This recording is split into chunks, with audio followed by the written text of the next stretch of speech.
खुद को खो दिया हमने अपनों को पाते पाते। हर खुद को खो दिया हमने अपनों को पाते पाते।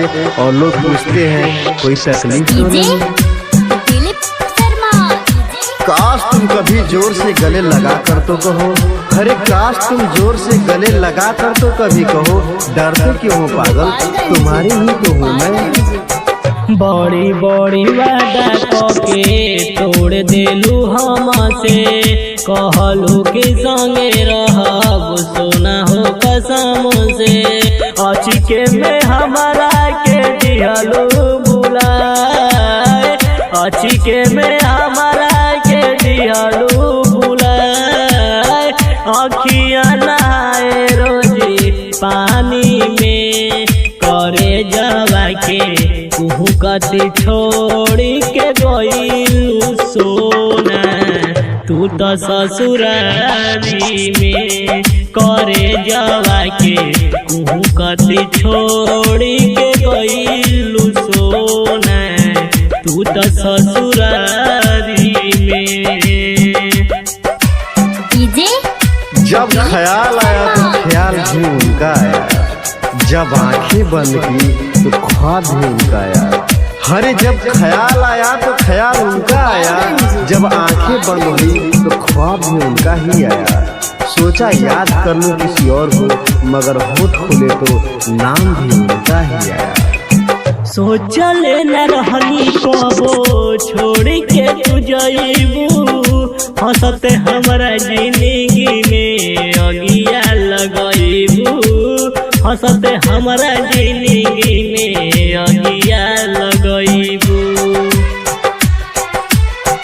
हर एक जगह सहारा देनी तोहके। गलती का कोई की भूलाई देलू हमके। गलती का कोई की भूलाई देलू हमके। नसी नस में धड़े कतबा तोहरे ही नाम हो। छोड़ी काहे चल गईलू तू कके बदनाम हो। दुखवा के दर्द नहीं सहाय। मारी दो कटारी एक बारी में। करे जवा के कति छोड़ी के गईलू सोना। तू तो ससुरारी में करे जवा के कति छोड़ी के गईलू सोना। तू तो ससुरारी में। हर तन्हा रात में एक नाम याद आता है। कभी सुबह कभी शाम याद आता है। जब सोचते हैं कर ले मोहब्बत दोबारा। जब सोचते हैं कर ले मोहब्बत दोबारा।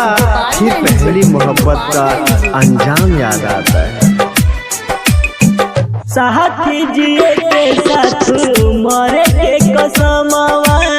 क्षण में भुलैलू जब पवलू सजनावा।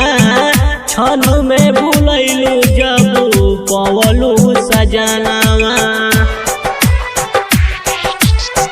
बरसती अखिया बाटे खोजत रहिया।